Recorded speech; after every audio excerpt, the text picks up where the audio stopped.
tonight's omarvision tutorial, I'm going to go over marching cubes again, except unlike this video here where we did marching cubes and the point between the two vertices was a halfway point, I'm going to use linear interpolation, which is going to make the mesh that's generated look much smoother. So for example here, in my example here, I have a mesh that is going to be generated, and it's the caves in Perlin 3D Noise, and you're going to see here that, come on, it's going to look much smoother, because what linear interpolation does is instead of always picking the halfway point between two vertices of a cube, it picks a point between the two vertices of a cube based on how much that cube is on or off.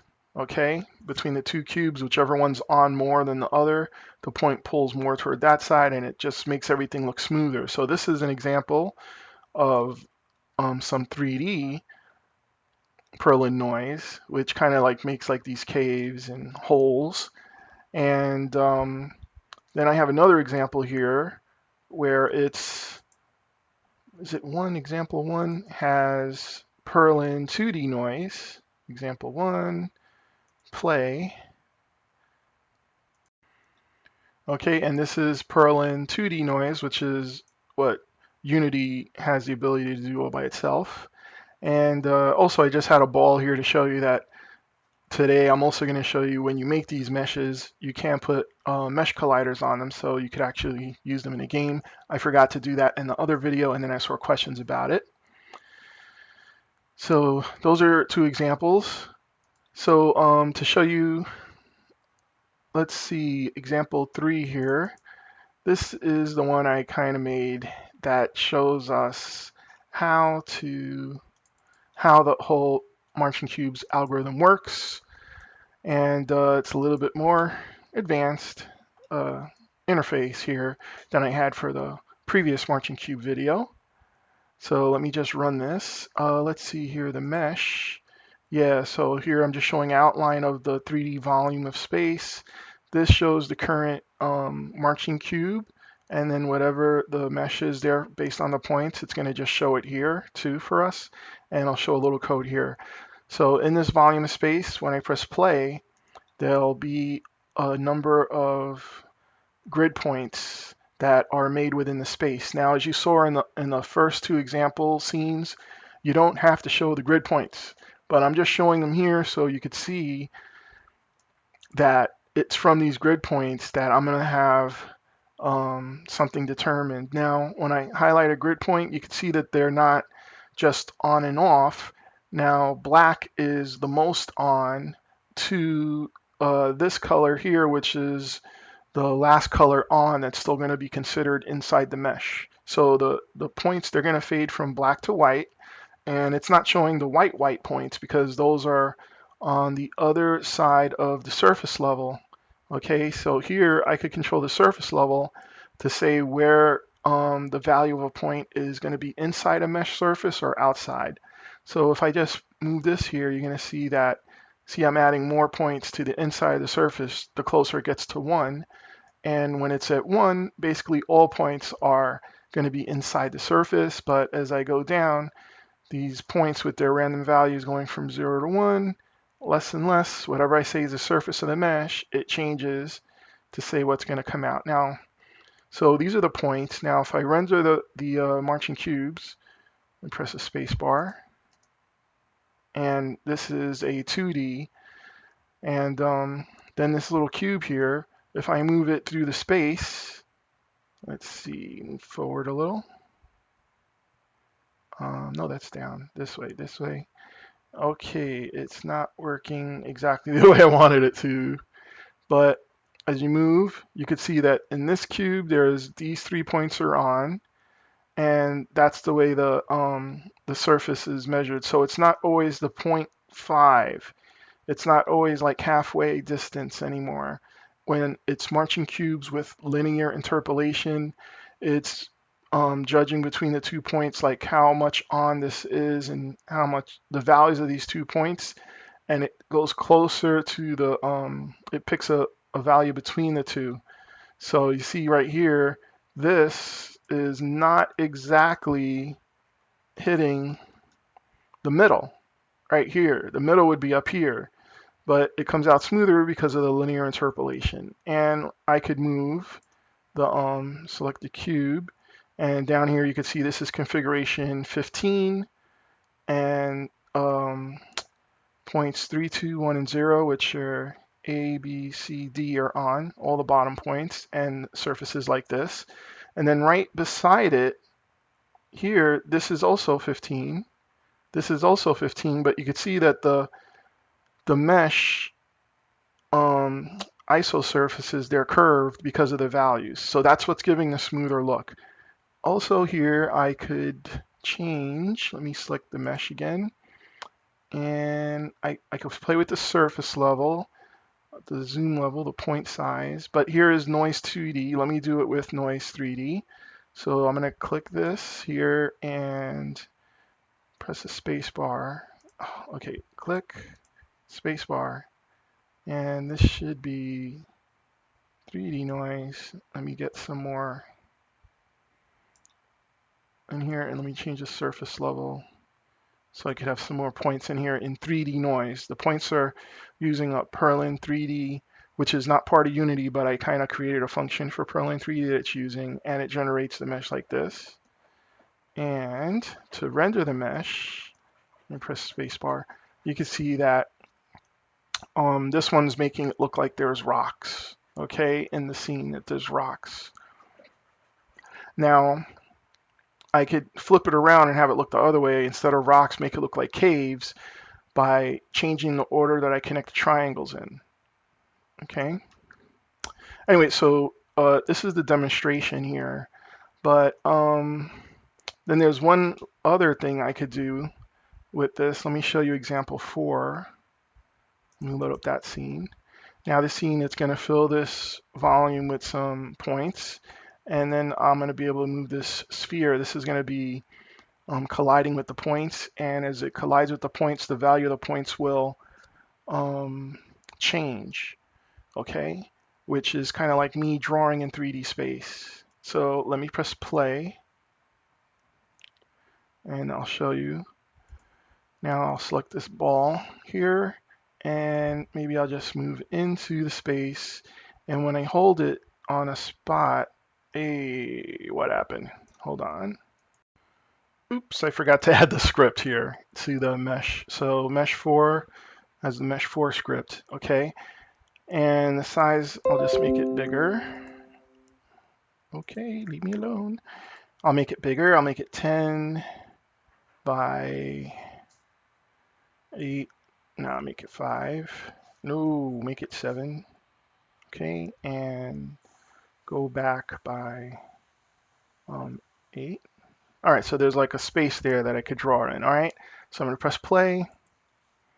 Okay, and it'll fill the volume of space with the grid points. They're visual for us. Okay, and now let me just go to scene view so I could move this sphere. And as the sphere collides with the points over, there's a little bit of time, and the longer it's on the points, the bigger the points values get, and the mesh just kind of stretches out, okay? So this is different than when I had in the other video where it just went over and it just automatically, filled in the space. So the linear interpolation, once again, the method is smoother. So now let me show you the linear interpolation code, okay? So let me, I'll leave this here. And what we're gonna do here is look at the marching cube and the grid point. These are my two scripts that are necessary for you to use, that they're going to be on omarvision.com/tutorials page where you could download it. They'll be in a next video here next to this one. It'll be like right there, and the orange is the files, and the blue are it's the whole Unity project as a package. All right, so let's look at the marching cube script. And let me just kind of shrink it down, collapse the definitions. So this time, I did not try to figure out the configurations on my own. This time I just went to the internet and I grabbed the configurations from this website, paulbork.net. So there he had some code and I mimicked his code. Also, in my other video, I had the points as A, B, C, D, but since I'm using his arrays, this is the way we're going to think of the cubes or the cells of the grid now. So it goes A, B, C, D, or 0, 1, 2, 3, and then up here is 4, 5, 6, 7. So those are going to be the 8 vertices, but here I'm just showing the correspondence for some people that maybe got used to the letters. And then since it's not just going to be the corners, the midpoints on the edges are going to have to be figured out. These are some codes for the edges. So for the edges, we start at the bottom, edge A, B, C, and D, or 0, 1, 2, 3. Then up here we have edges E, F, G, and H, and then we go around the middle with I, J, K, L. All right, so total there's 12 edges.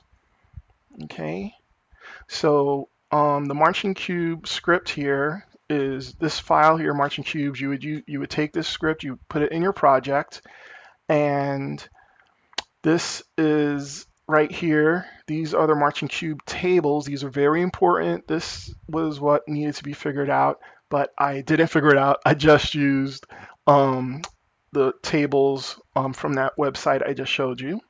I just showed you the address to this guy here. And so the edges, there's an edge table, and there's 256 values in the edge table. And here they are. These are written in hexadecimal notation and hex values when you have that 0 and an X. But each of these would translate into a number. But here they're just written in hex values. There's 256 values there that are used in this algorithm. And then to make the triangles, there's 256 values as well, but for each value there's 16. So it's a 256 by 16 array. So here there's 256 rows, but as you can see, when it's -1, then there is no triangle used. Okay, and over here it's saying that there's points from 0, 8, and 3 for this configuration here. So if you look at the diagram, 0, 0, hey, what's that? 0, 8, and 3, and then -1, 0, 1, and 9. And then some of them have 2 triangles, so there's 1, 2, 3, 1, 2, 3. And it goes all the way through. And, you know, it's not as easy to read as the one I wrote, but I think the one I wrote has some mistakes in it. And this one was on the internet, and I think it works pretty good. So anyway, there's these 2 arrays. These are very important. Okay, don't mess with them. They're set just right. So we got the edge table and the triangle table. Now the function you call from marching cube is the IsoFaces. And what it does is it figures out the IsoFaces for a cell in the grid. For a set of 8 points, a cell in the grid, it's going to figure out the faces that have to be drawn. So what do you pass this function when you call it in the marching cube static class? You pass it a grid cell, and you pass it the surface level. So the surface level is important, like I said, because that is going to determine, the surface level helps determine when the values are different enough to be inside the mesh or outside the mesh, okay? So the grid cell is up here. It's in my helper section, and it's a little class that has the information about one grid cell or one cube in the volume of points. So there's 8 points that make up a cell or a cube. Then there's going to be the configuration number that's being determined for that grid cell, and how many triangles are being used to create the iso surfaces to create the mesh inside that cell. And these are the edge point values and the triangle values that are pulled up. Okay, so that's what the grid cell is. The most important thing before we call IsoFaces is that we have to set the values for the 8 points of our cell before we call IsoFaces. We set them to whatever the cell is we want to look at, whatever 8 points of the grid that we want to look at. We set those points, then we call IsoFaces. Okay? So first thing we do with the cell is we just clear everything. As you see here, there are edges and triangles that were made for the configuration. We're just going to clear that. So we call clear calculations, which just resets all the arrays back to 0. Okay, and here's a little picture of the cell just for reference. So then we set the cell's config to an initial value. We set it to 0. And then what we'll do is we'll check the value of each of the points to know if it is above or below the surface level, the point, the corner. Okay, so if a corner, here I have point 0 should be the 0 or the A. It should be this. So 0, 1, 2, 3, 4, 5, 6, 7. And that's the 4 points, the 8 points, I mean. I'm going to compare each of the points' values. These values are going to be their noise values, like basically like the color from white to black, the noise values. And if the value is below the surface level, then we're going to consider that we're going to set that bit in the config. So the bit, there's 8 corners, so there's a byte. There's 1 bit for each of the 8 corners that we're going to set. So this bits function, this bits class that I made, it just sets the bit for that corner on. Okay, so these are the bit positions from 0 to 7 to make 8. So it goes through all the values, checks to see which ones are below the surface level, and sets the point. In the end, that will make a config number. All right. So if the config number is 0, then basically it's one of these cubes here. It's one of these. Or it could be one of the, there could be a cube totally inside. There could be a cell that's totally inside. So there's no faces to draw because it's inside, or there's no faces to draw because it's outside. There's no faces to separate from, So then just return. There's nothing else to do here for this cube. We're done. But if there is a config value, that means we have to figure out the values on the edges to draw the triangles. So that's what's going on over here. So we determine the interpolated edge point positions, right? For edges that need a point, a triangle point on them, we're going to determine where along that edge do we have the point. So there's this function here called interpolate edge position, right? So if bit 0 is set, if A is a point that's on, then we're going to figure out the edge point for there. So we'll pass it A and point A and point B, the first point and the second point. This is passing the appropriate points, all right? So now each edge point, we're going to interpolate to find out where along the edge the points are on the edges, if there's a point on those edges. Then after that, we could make the triangles, because now that we know where the points are on the edges, like how far in or out the points are, now we could connect the points to make triangles.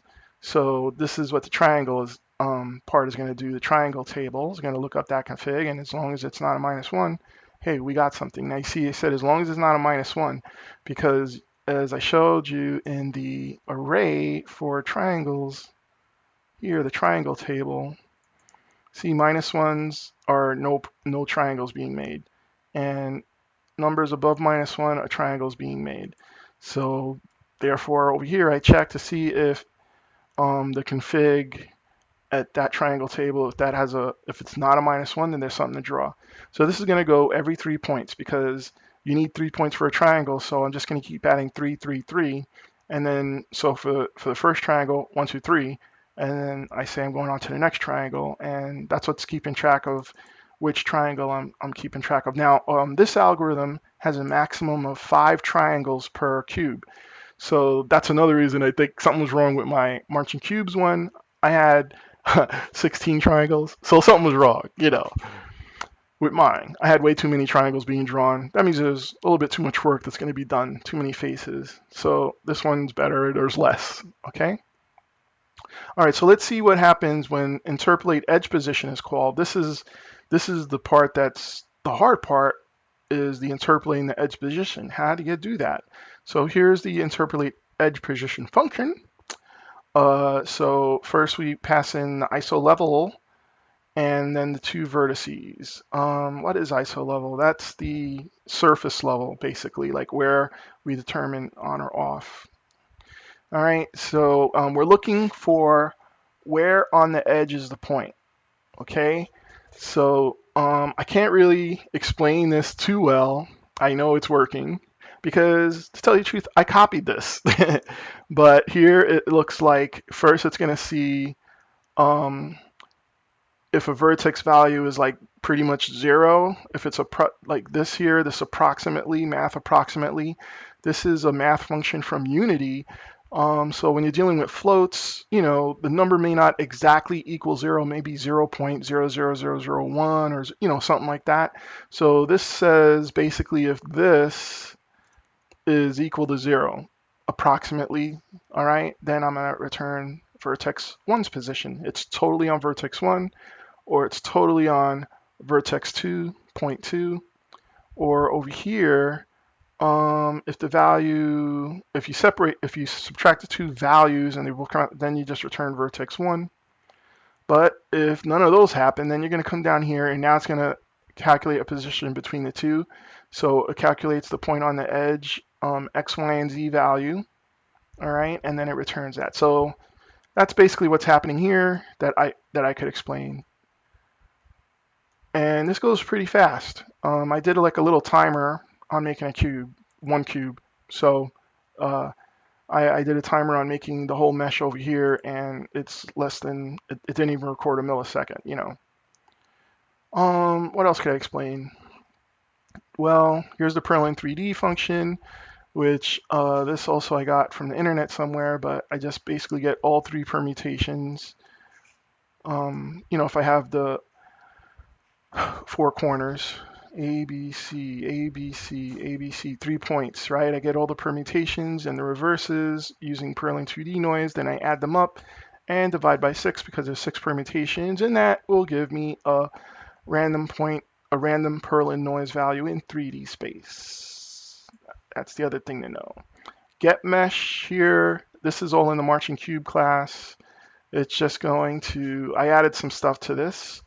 So get mesh, it's going to, you're going to pass it in this time the game object, and it's going to add a mesh renderer and set the material for that's going to render on the mesh. So here it's those stones. Then it's going to add a mesh filter if it's not there. The mesh filter has the mesh. But we have to make sure that the mesh is allocated on the mesh filter. So if we are in the application editor, like I am here, then it's going to use application is editor true, it's going to use shared mesh. If we are actually, we built the game, you know, we did the build and we're running the build of the game, then it will use the mesh. Index is how many vertices we could have. So I set that to a uint32 so I could have 4 billion instead of uint16, which has 65535. Then I give it a name. Now here's a new thing I added, all right? So up here, when you want to get the mesh, you could provide a Boolean to say whether you want a collider or not. So if you said you wanted a collider, the getMesh function is gonna try to get the mesh collider, and if it's not there, it's gonna add a mesh collider. So I'm using mesh collider because we don't know what the shape of this is gonna be. So mesh collider just conforms to the shape of the mesh exactly. And for the mesh collider, you're going to set the mesh collider shared mesh equal to the mesh filter mesh. After this is all done, we'll just return the mesh in case the caller wants to use it. So that's the get mesh. It's a little bit different. I changed the parameter here and I added a parameter there. Then set mesh, it's kind of similar. You know, I pass in the game object this time, and then I pass in the 3 arrays. So here we get the mesh filter mesh, boom.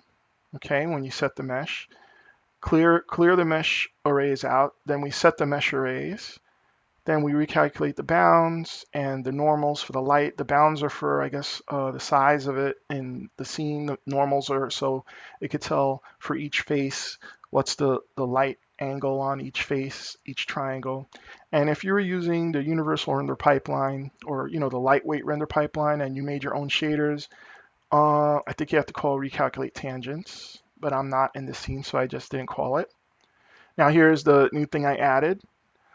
The mesh collider is not going to work because I just changed the mesh. So I have to say the mesh collider shared mesh equals this new mesh so that the collider works. So this was new too from my last video. All right, so this is basically the marching cube class that you're going to use. Then there's some helper stuff here. I explain the grid. The triangle is just basically 3 points. And the bits is just to help you with the bit math. So I could set a bit, in a number, I could set a particular bit on a value. Oh, I could check if it's set.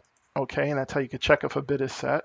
You just give it the position and the value, and it sees if a bit's set in that position. This is setting a bit and removing a bit. Okay, and then it could take the number, whatever the value is, and it could translate it into like A, B, C, D.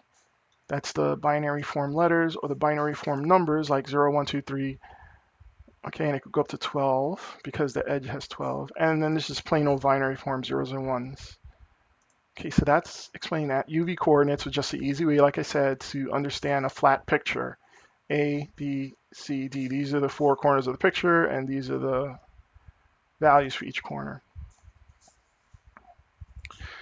All right, there's one thing, the grid point. This is commented out because you could either use this grid point class. As you can see here in the functions, IsoFaces and everything, in a number of places, where is it that it's used? I think it's in my grid cell. Yeah, here's the grid cell. See, I'm using grid point. So I need information for each grid point. It needs to hold the value and the position of the grid point. Those are the 2 things grid point needs to have. Now mine's commented out because I wrote my own grid point class right here, which has more things.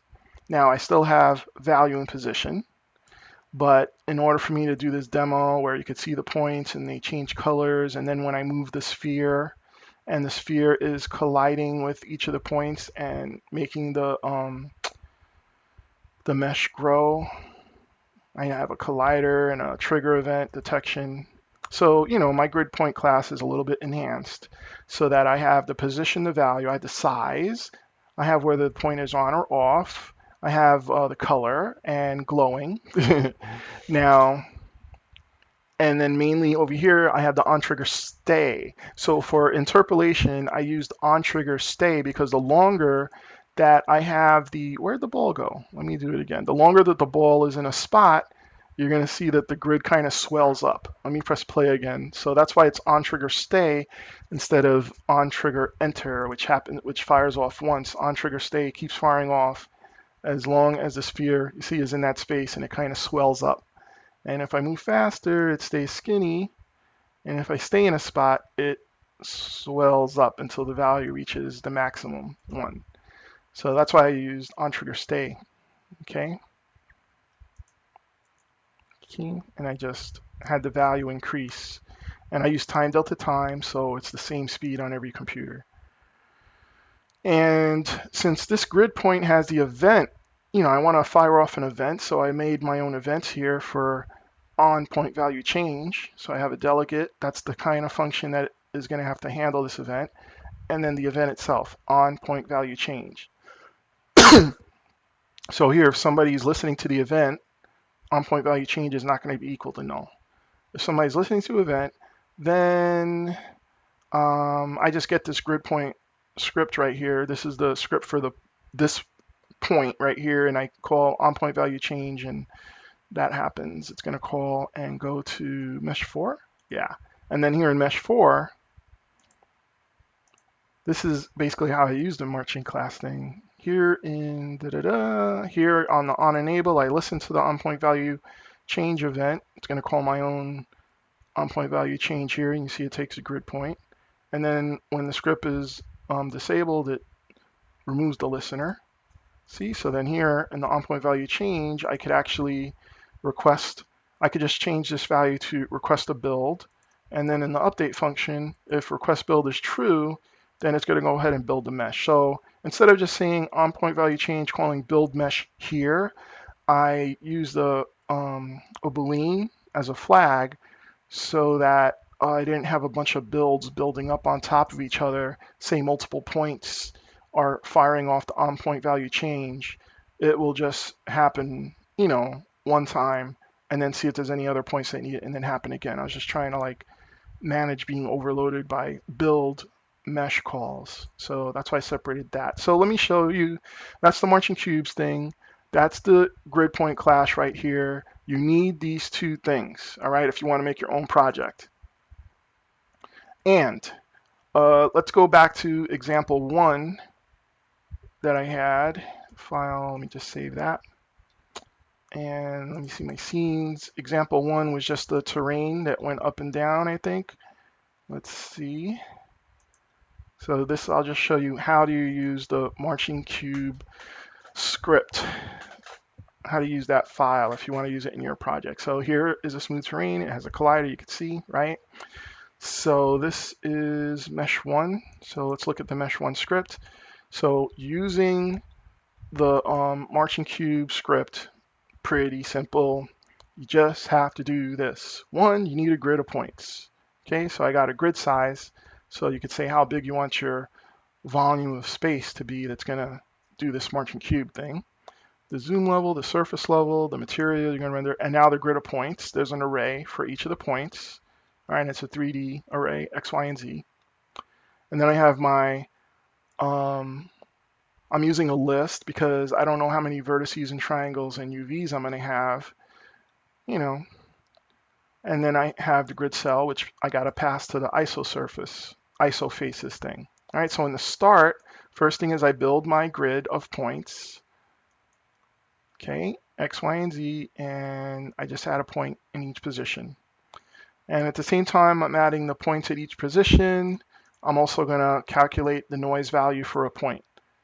Okay, and this is a Perlin Noise from Unity. It's a 2D thing, which makes the hills like that. So I calculate each of the points in the 3D space. They're evenly spaced, and I also calculate a value for them all in one swoop. That inits the grid with the noise values in it. Then second step is build the mesh based on what the points say. So first I get a mesh object. That's going to make sure I have a mesh filter. Where are you? It's going to make sure I have a mesh filter, and it's going to make sure I have a mesh renderer and a mesh collider if I asked for one, and I did.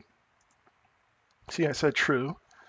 Then I'm going to clear my my 3 lists, and then I'm going to start to build the lists. So like I said, as I go through each point in the 3D volume of space, I have to set what the grid is. What are the points, the 8 points for the current cell or cube, Then I call the IsoFaces function, pass it that cell, and I say what the surface level is.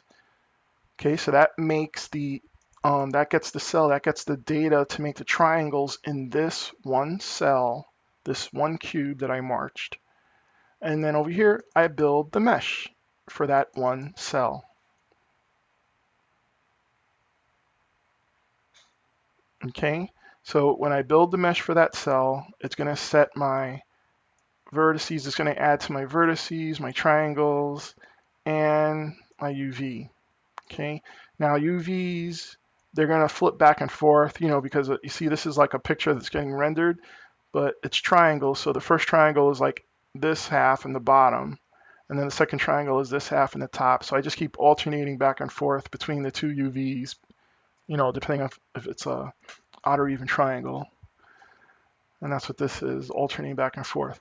Now, this is important. The triangles, the order that I connect them in. All right, so say here I'm connecting the triangles by vertices 1, 2, and 3, and it's drawing the top side, right? Now, say you render this out, and by mistake you see something like this. Let me switch the order of the triangles, because the order that I connect the points for a triangle determines which side is rendered. So here, I switch them to 3, 2, 1, and I save it. And now if I go back in Unity and I press play, it's going to look like nothing rendered, or it's kind of like weird. It doesn't show everything, and everything goes right through, because what happened is instead of rendering the top, the order that the triangles are connected in, it's rendering the bottom. Okay, so that's why the order you connect your vertices in is important. So in case you see something like that, then just turn this thing around, change the order, clockwise order. Okay, that's in case you see that problem. And then it will be better, or it'll be what I was expecting. That's better. Like this. Boom. Okay, so this code is going to be on the internet, on my website, like I said, over here on this page. You can just search Orange Cubes. And if you have any questions, you could, ping me on Facebook or a comment in YouTube. Thanks a lot, guys. Bye. You made it to the end of the video. I'm so proud of you. This is my website. The main thing I want to show you is that for any of these videos that you've seen on YouTube, I have the tutorial section, which has the blue links for the projects, and the orange links are the files. Also, you could go over here and play some of the games we made in the game camp.